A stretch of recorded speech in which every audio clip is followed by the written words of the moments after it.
Dito na rin po sa Honda Areza Pagsangan yung standard version naman po ng Honda Click na model 2025. Okay, ito po siya.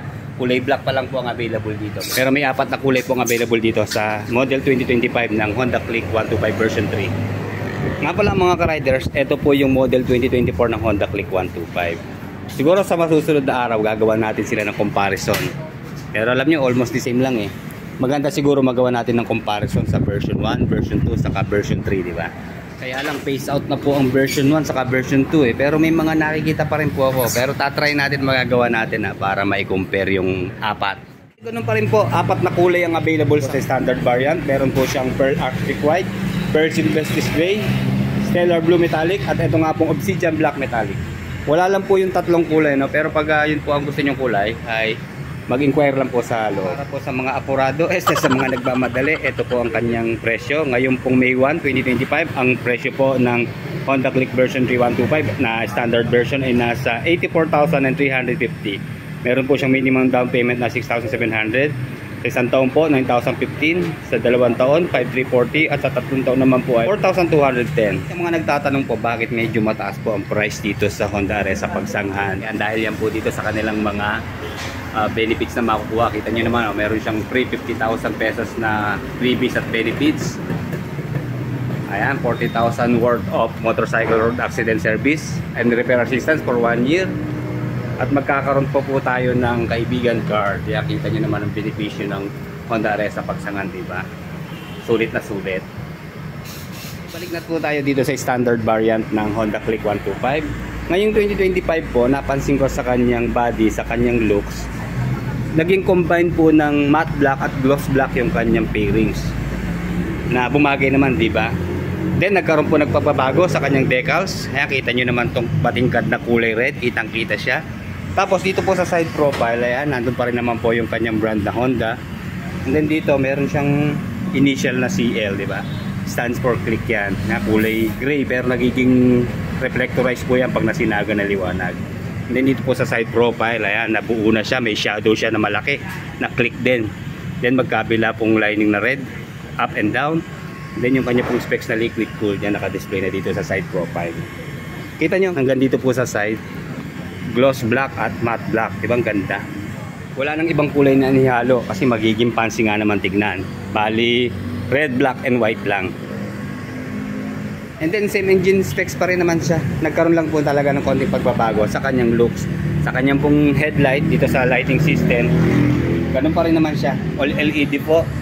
Then yung DRL niya dito sa harap. Then sa taas yung kanyang turning signals. And then sa taillight, all LED rin po mga riders. Yun lang sana, no, katulad dun sa version 1, okay lang naman na isama na tong kanyang turn signals dito sa taillight para isang buo na sila.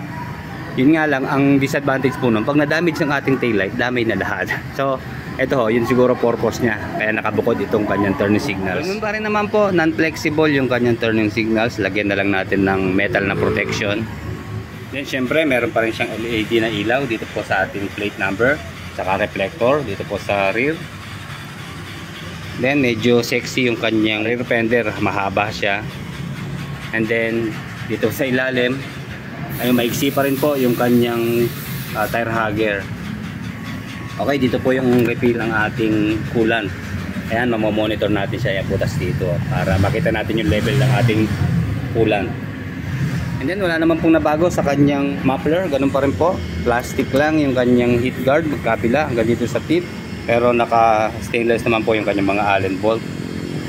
Okay, hindi siya perfect round shape ha. Medyo may mga kanto-kanto yung bulky na muffler niya. Okay, sa kanyang pong engine oil capacity, syempre 900 ml pa rin po. Medyo malalim nga lang. Nakaka-block pa po itong radiator cover. Pero syempre, imbudo lang po ang katapat niyan para tayo mahirapan. Then wala rin na bago sa kanya pong footrest. Ganda naman dito. Yan, hindi matala siya. Meron na siyang shape at ano na siya, pino na. Tapos dinagdagan pa ng rubber para hindi tayo masugatan. Trademark po ng Click na single-sided shock pa rin po siya mga riders. Sana ginitna na, di ba? Para centered monoshock. Pero ito ho talaga ang kanyang pwesto, nasa left side. And then drum pa rin po ang kanyang rear brake. Sa kanya pong gulong dito sa likod, mayroon pong sukat na 100 by 80 by 14. Tubeless po yan mga riders. At MVP Star po ang kanyang brand. Then yung kanya naman pong mag wheels, kulay matte black. Size 14 din po yan syempre. And then wala rin po na bago, enhanced smart power pa rin po siya. Kasi yung kadalasan, di ba, nagkakaroon na ng plus. Okay, wala na rin po siyang kickstart mga ka-riders. May kill switch sensor po yung kanyang side stand. Pareho lang din po. Walang nabago sa center stand, matabang bakal, medyo mga lapad ang kanyang pagkakabuka, kaya okay na rin. Napala, sa kanya naman pong gear oil capacity, nasa 120 ml. Wala naman nabago sa kanyang curb weight, ganun pa rin po, 112 kilos. And then 131 mm ang kanyang ground clearance at 769 mm na seat height. Dito po sa kanyang front tire, 90 by 80 by 14 po ang sukat. And then size 14 din po yung kanyang mag wheels na matte black. Of course, tubeless po yan. MVP Star na brand. Naka-telescopic fork na front suspension. Ang ganda nung kanyang fork, di ba? Parang glitterized na siya. Matte black din mga riders. Then, ganun din rin po dito sa front brake. Naka-single disc na meron pong single piston na caliper.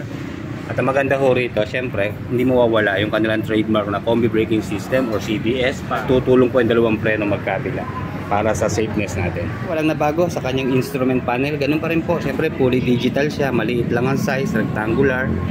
Okay, ayan, kompleto naman siya ng mga indicators. Ayan, makikita natin yung kanyang turning signals, high beam, low beam sign, check engine sign, temperature, battery. Siyempre, andyan na rin po yung kanyang speedometer at saka fuel indicator. Okay, dalawang button po, select and set, soft touch. Okay, dito po sa left side, dito yung kanyang high beam, low beam sign, horn, kusina, turning signals. Then nagsosolo po dito yung electric starter push button. Okay, may park brake lock po yung kanyang preno. Ayan, pag i-unlock, isang piga lang. Then dito naman po yung kanyang front brake na disc. Okay, yung packet naman niya, ito, hindi inalis, buti. Meron pa rin siyang cover. Then nasa loob po yung 2.1 ampere na charging port natin. Ayan, malalim po yung kanyang packet. Kasya dyan ng 3 cellphone. Then dito sa kabila, medyo mababaw na packet. At syempre, yung seat opener. Then ignition, meron pong shutter key lock. And then utility hook sa gitna. Okay, sa kanya pong gulay board. Ayan, magaspang na siya. No problem na, kahit di tayo maglagay ng mating. Then ganun pa rin, nasa right side yung palalagay ng battery. And then pagdating po dito sa kanyang upuan, ayos lang, tama-tama lang yung kanyang lambot.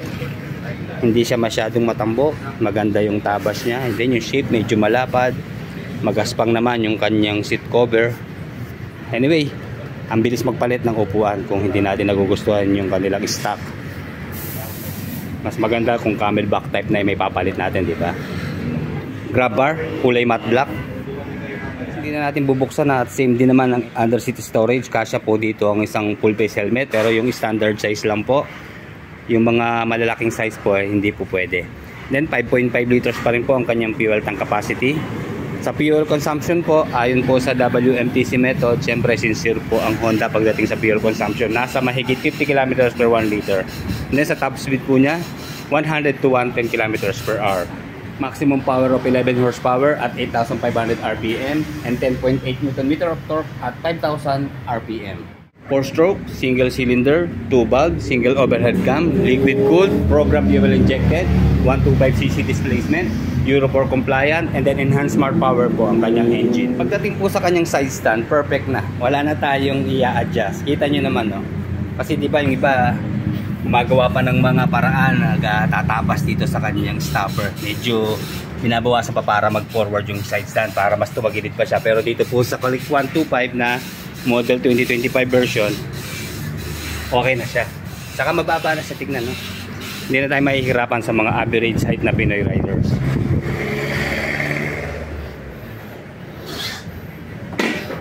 O, kita nyo sa kanyang ground clearance at seat height, tamang-tama lang. Tayo po ay 5'8", lapat yung ating dalawang paa din. Try natin umupo. Ayan, lapat na lapat din. Masasabi ko po talaga na very friendly to sa mga average Pinoy height na riders. Kaya pwede nating banggitin talaga na pambansang motorsiklo na to ng mga Pilipino. Okay, sa gulay board po niya, saktuhan yung ating size 9 na paa. Yun lang sana. para sa akin gawa na ng improvement. Itaas na yung battery niya. Okay lang naman ilagay dito sa U-box. Yun nga lang, maapektuhan yung storage ng helmet.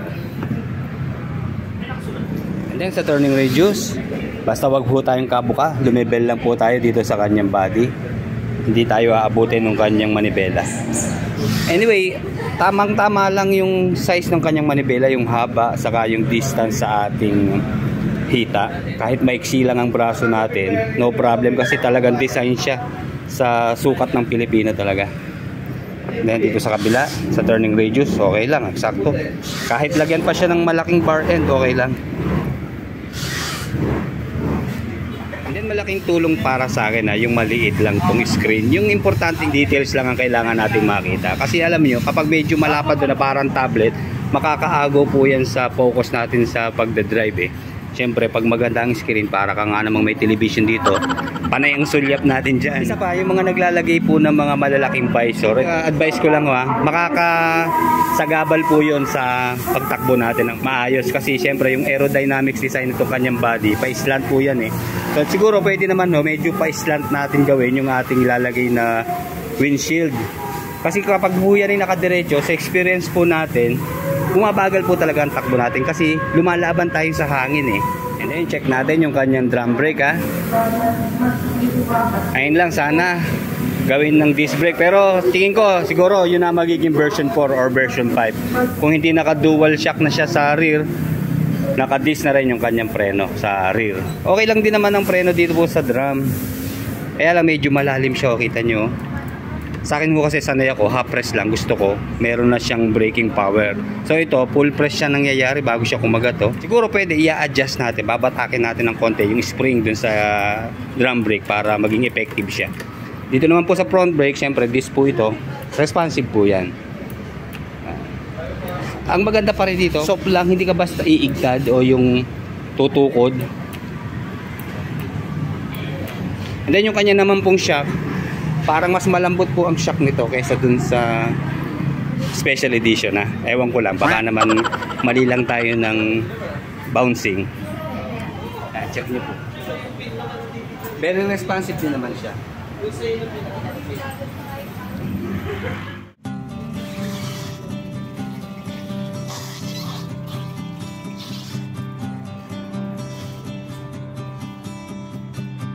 Hear the beating of our hearts. They are calling you to rise from the limits of your world. Oh, with our dreams, we'll carry on. Chase the possibilities. They are endless if you seek. Nothing else can stop us now. Together we ride with one dream. Your engines with the power of dreams beating in your heart. One dream, we ride as one. Oh, we are hope. Oh, we are love. For one dream, we ride as one. For our dreams, we ride as one. We ride as one.